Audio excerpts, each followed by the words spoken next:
you end up plugging all of the holes in your policies, in your terms and conditions, or in your systems, maybe even in your team, right?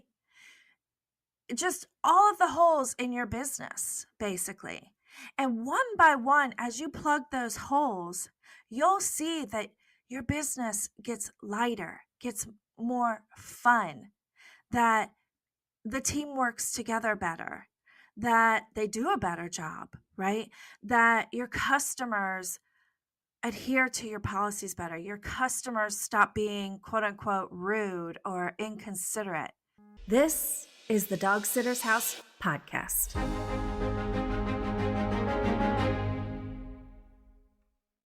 Hello, furry friend lovers. This is April at the Dog Sitter's House podcast. Thank you so much for coming back and listening to another episode.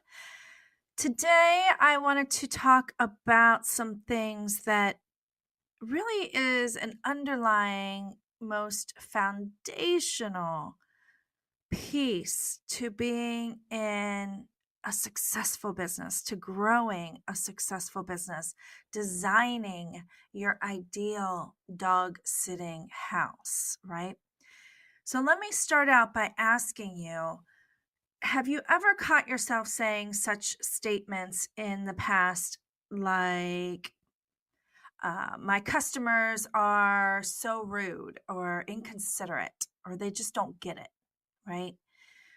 My team doesn't care, or so and so is so lazy. There's too many dog sitters and in my area, and there's all these hobby dog sitters taking all my business because they charge such low rates. Or maybe you're saying things about the dogs like, God, the dogs are just so crazy today, or the dogs are too high energy, or the dogs won't listen, or so on and so forth.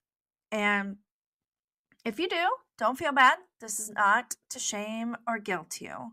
This is to help you see where you could be creating your own suffering in a way.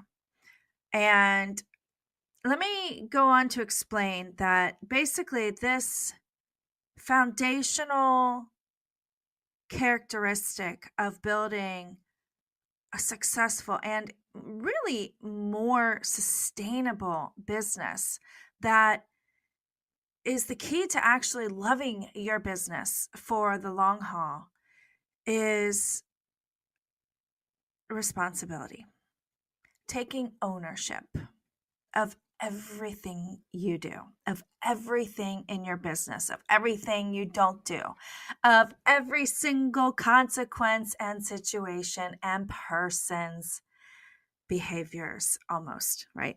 I say that with a little caveat on the person's behaviors part, because there's only so much you can do sometimes when it comes to dealing with other people. But for the most part, if you approach your business from the lens that I'm going to speak about today of taking 100% complete and utter ownership of every result that you get in your business, you're going to see that your business becomes a lot easier, a lot smoother. It's in flow more. Things just kind of flow with ease. And you end up enjoying it so much more. Not only that, your customers will have a little bit of more respect for you and what you do if they didn't already. And you're going to actually be educating people on things that they don't even realize. Basically, you'll be able to kind of give your customers a behind the scenes look at what goes on for you. And it's not just you get to sit down and play with puppies all day, like we get so often as professional dog sitters or dog walkers, right? Everyone always like, oh, I want your job. That's so awesome. You get to play with cute little doggies all day. And every time we hear that, we roll our eyes like, yeah, that's what it looks like. Yes, that's involved. Yes, that's a great part of the job. but there's so many other parts of the job, and they're not all, puppy kisses and paws, as you and I both know. And so the best way to make sure that you continue loving your business, even though it has some, not so fun parts to it, is really taking ownership in every single aspect that you possibly can. Because truly, the quality of your life has a direct correlation with how quick you can become at overcoming suffering. And suffering, let's define suffering first. Suffering is basically the result of what you perceive you are experiencing in any given situation. And perception is such a wonderful word in that definition, because perception is always something we have the power to change if we choose to. We always have a choice as to how to perceive things, right? And the quicker and the better you become at reducing the amount of time between being frustrated over a customer showing up unannounced or something, let's just say, and being calm, cool, collected, and okay with it, the more you will reduce your suffering.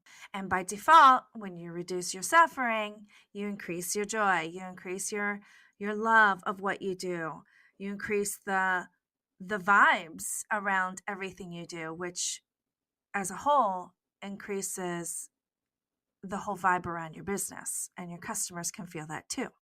Okay, so let's break it down into ways that are more practical terms of how this could apply to your business, for example.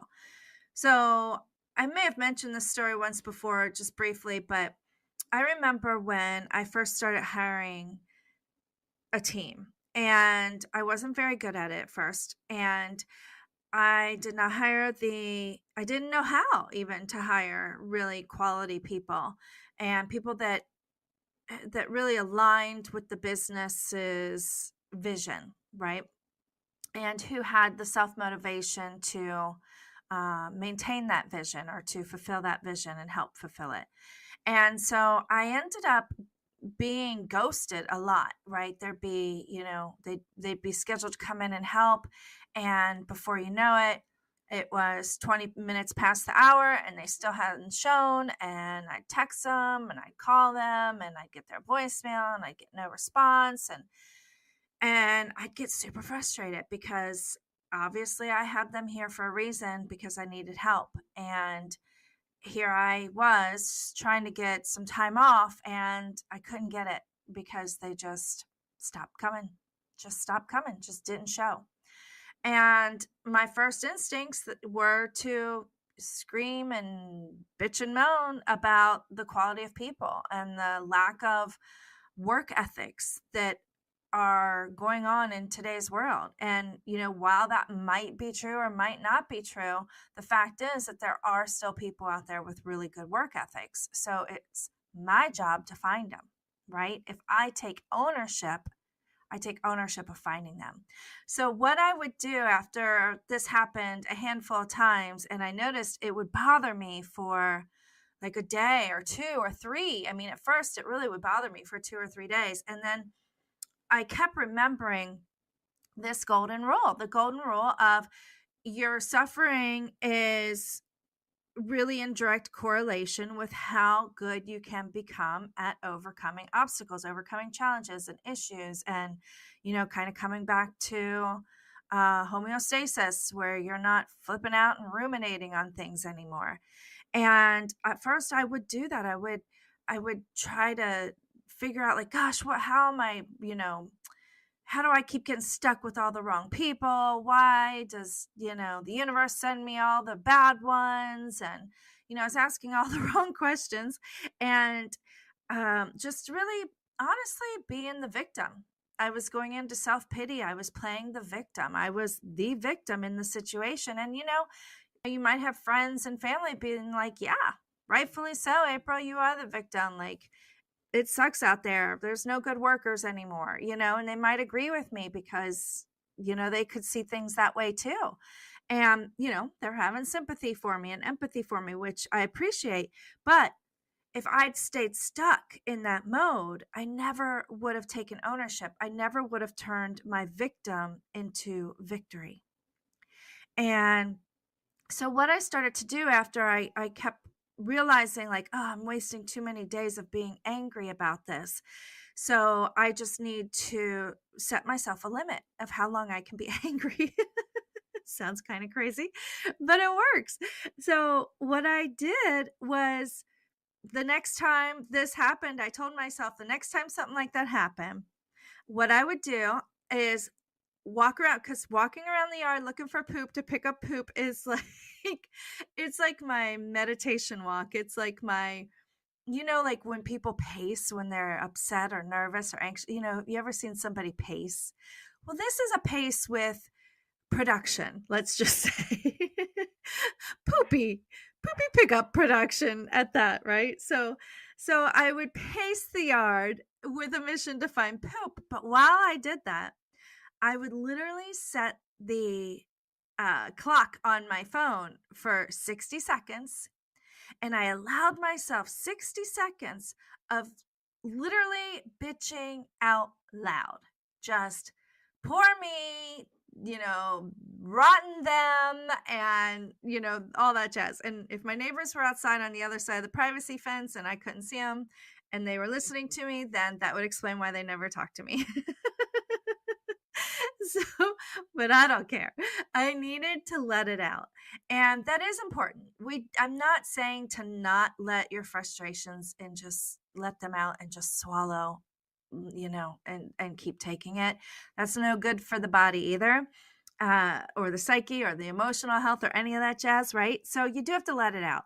Now, I think if I'm real transparent here, I think the first few times that I set the 60-second alarm on my phone so that I could bitch and get it all out for 60 seconds, I'm pretty sure I repeated it for like 2 or 3 times.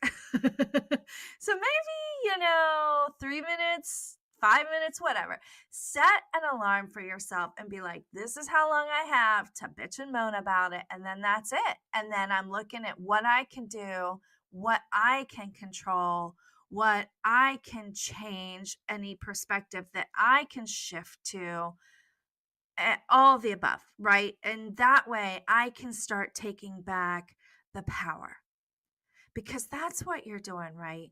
When you are taking the victim position, when you are in self-pity because somebody didn't treat you right or do you right or did you wrong, then you're giving your power away.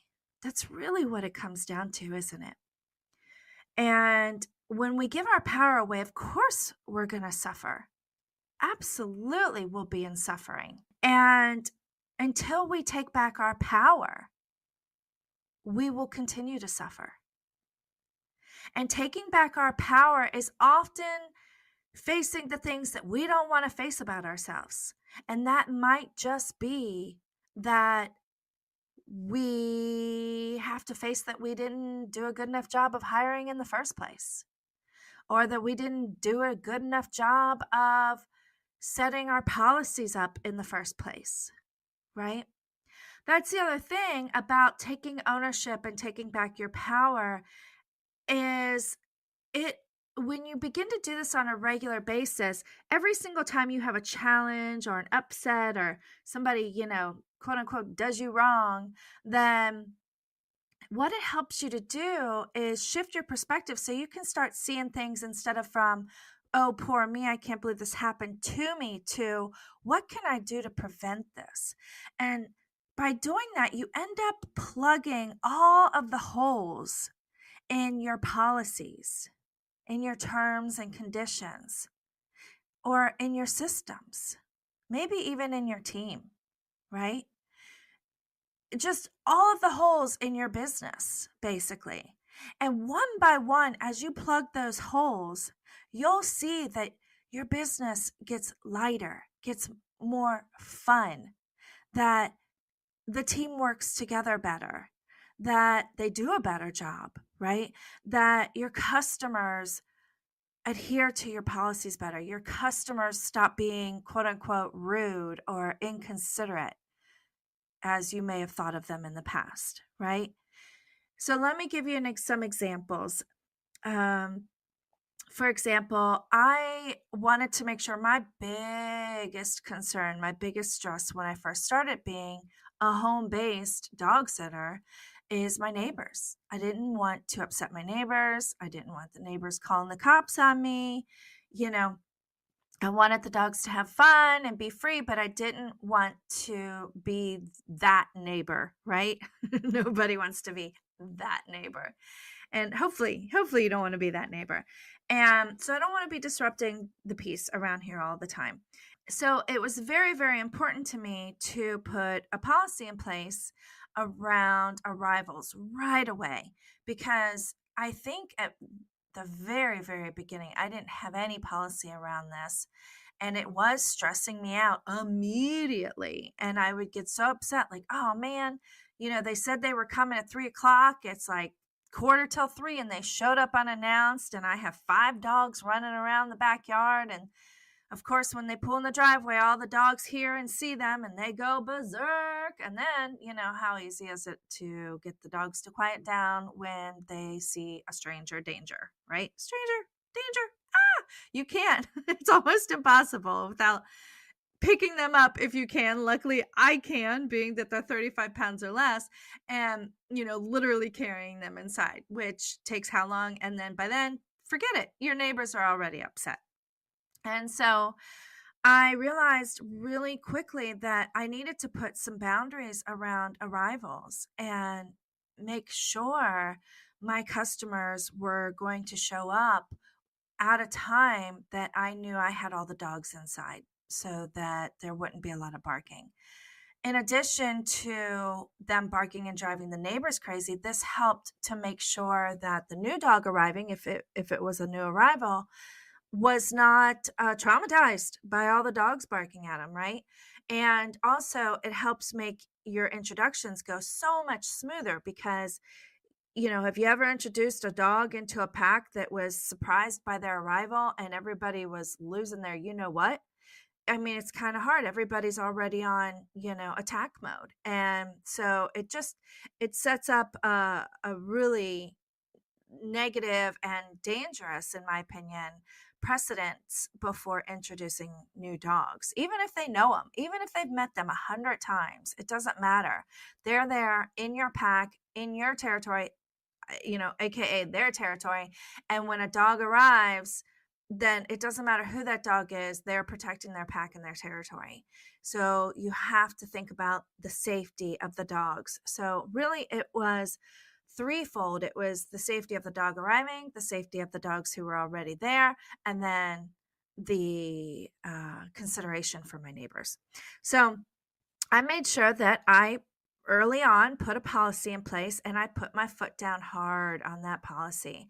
And I learned over time that if I didn't stress this policy to everybody I met, from the very first introduction of meeting them on the phone or by text or by messaging or in social media, however, uh, reiterating that there's instructions on how you arrive and if you don't arrive on time and what to do and all that, then if I hadn't done that, I'm sure that my neighbors would have called and complained enough times that I'd be out of business by now.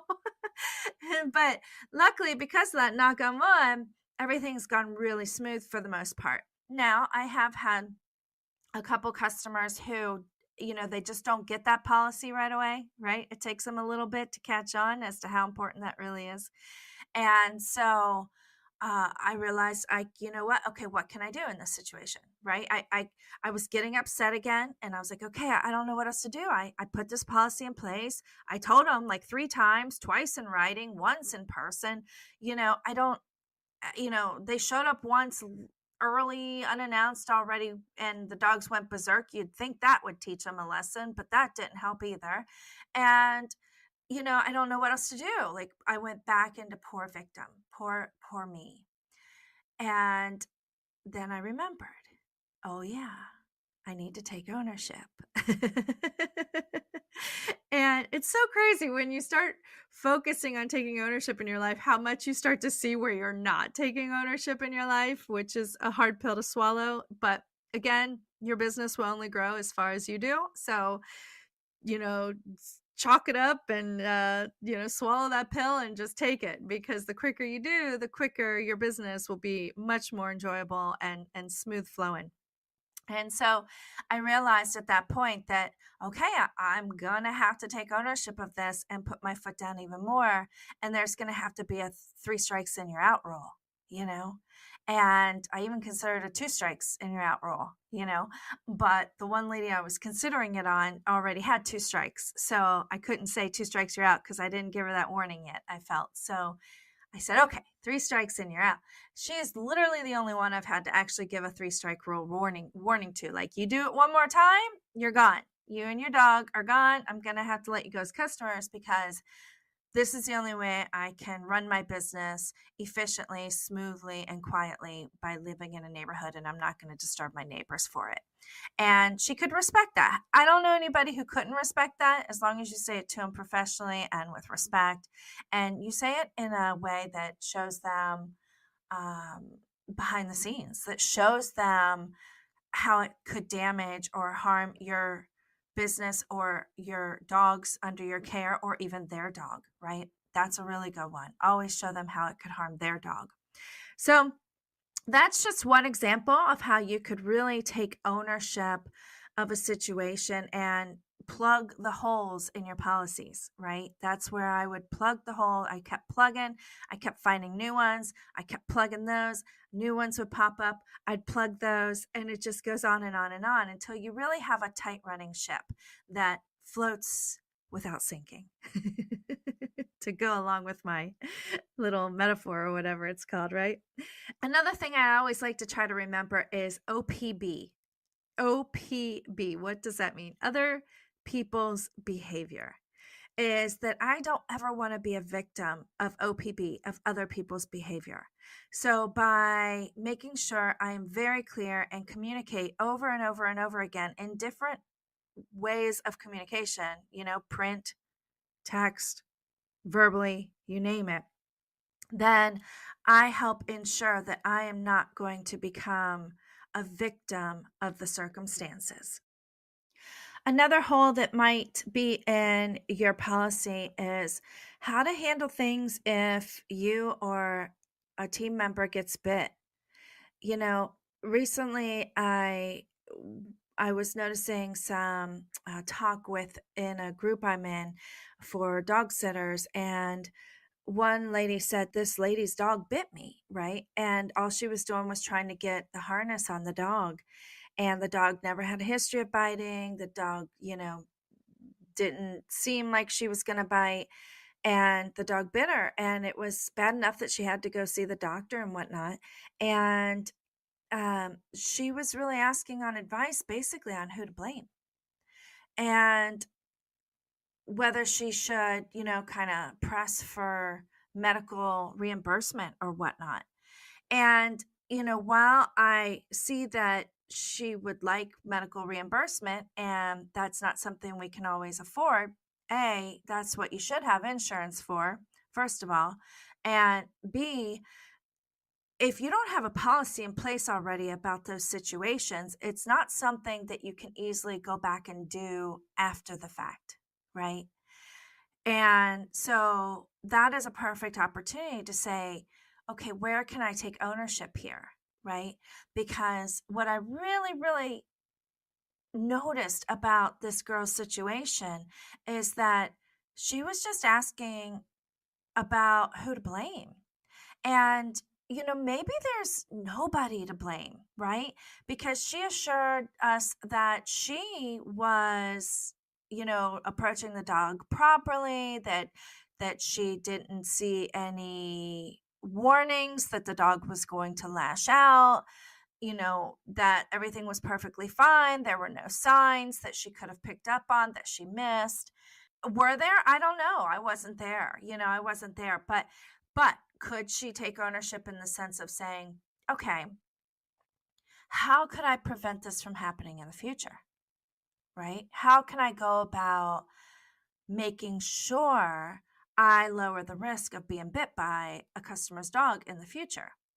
I don't know what the answer is to that. Maybe it's I go and get more training in dog training or dog communication or dog behavior, or I read some books on the subject, or um, I watched even just YouTube videos on, dog communication, and or people who study dogs and wolves in the wild, just to educate myself further. Maybe there was a signal that she missed and she just didn't know it, because you don't know what you don't know, right? So that's one thing, not to blame herself, not to shame herself, but to say, what can I learn from this situation? How can I take ownership and plug this hole so it doesn't happen again?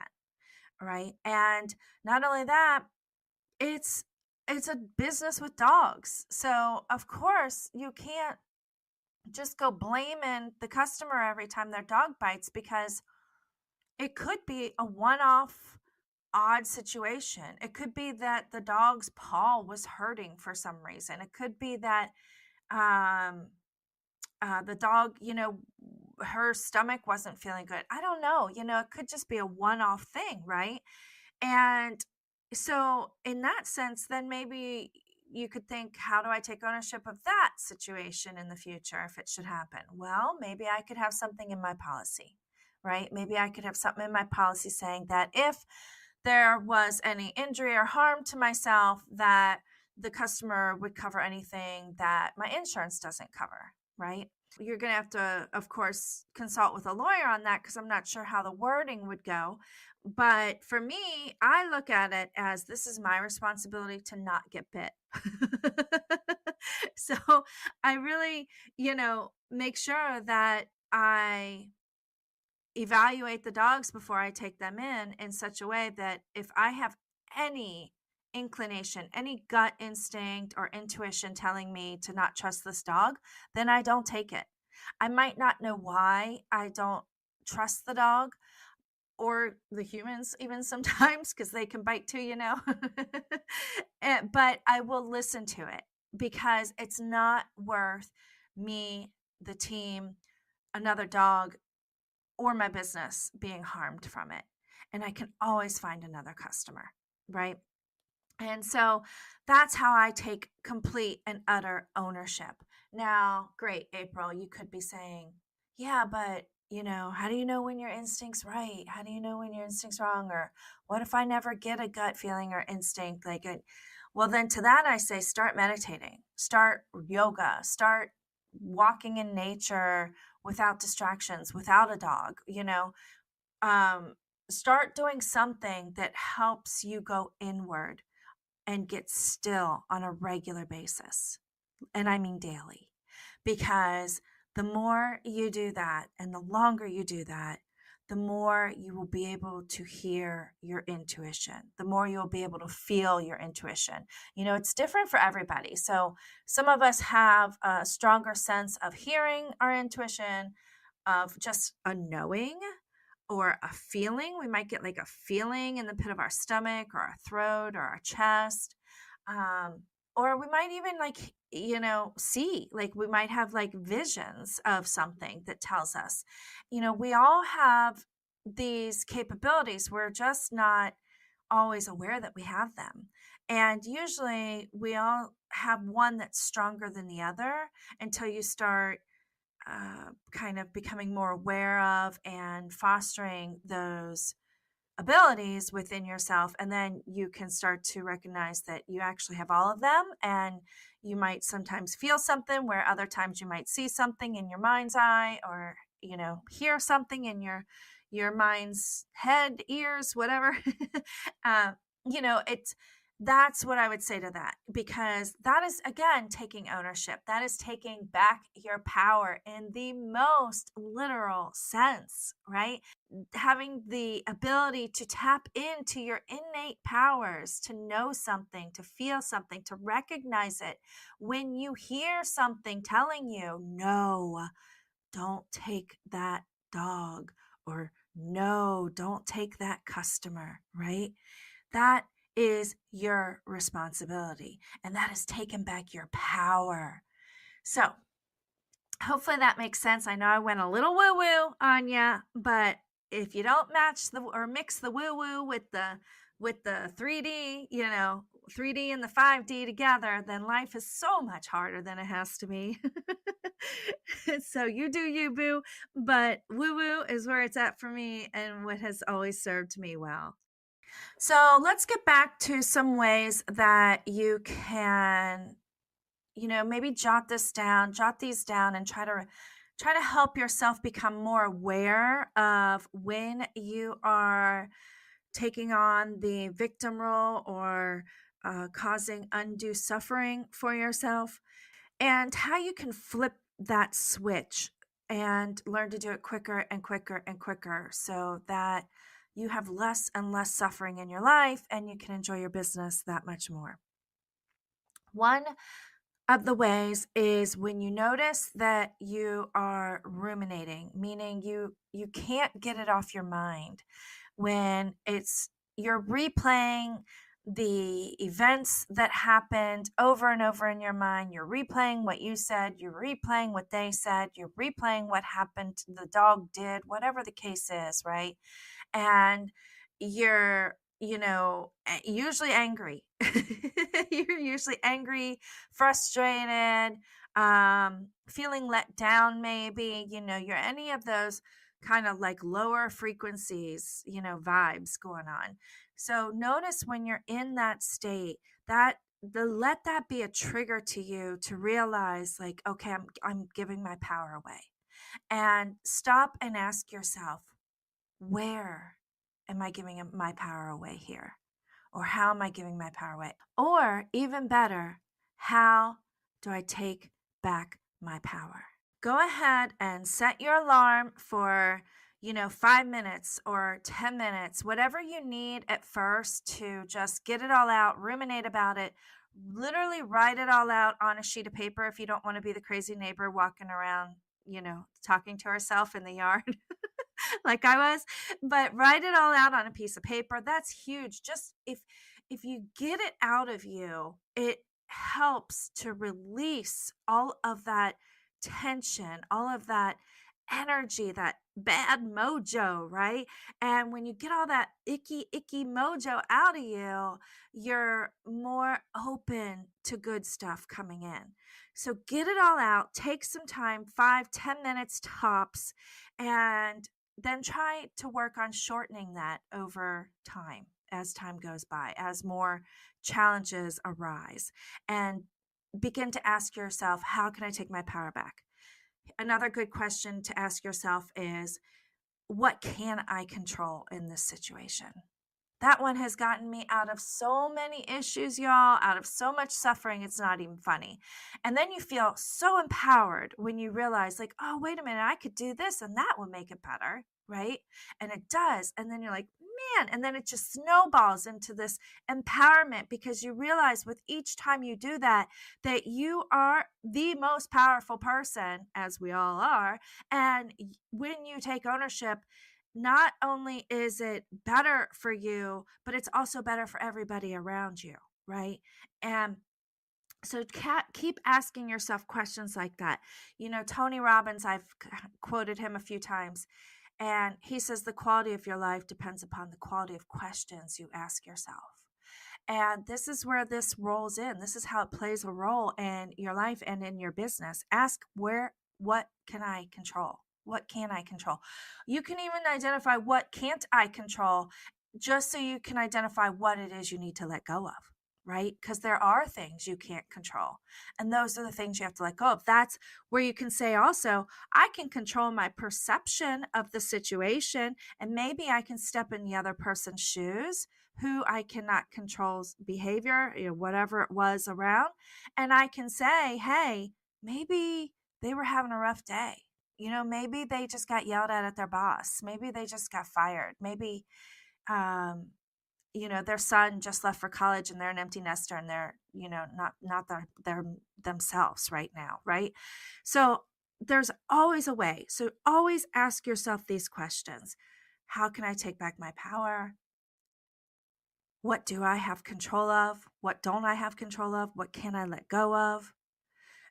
What are new ways that I can approach this? How can I do this differently? Right? When it comes to your employees, when they are not, up to par with what they're supposed to be doing, ask yourself, what can I do differently to be a better leader so that they understand clearly what the job is? Because more times than not, when your team is not working up to, your likings, more often than not, it comes down to your instructions not being clear enough, not being detailed enough. And so you just have to learn from that and try a different way of communicating, right? So how can communicate better? These are all questions that if you ask yourself this on a regular basis, every time a challenge comes up, you are going to find your business is smooth sailing and you actually get to enjoy what you do instead of suffering and rumination over people doing you wrong. Again, no shame, no blame. Been there, done that, still do it on occasion myself.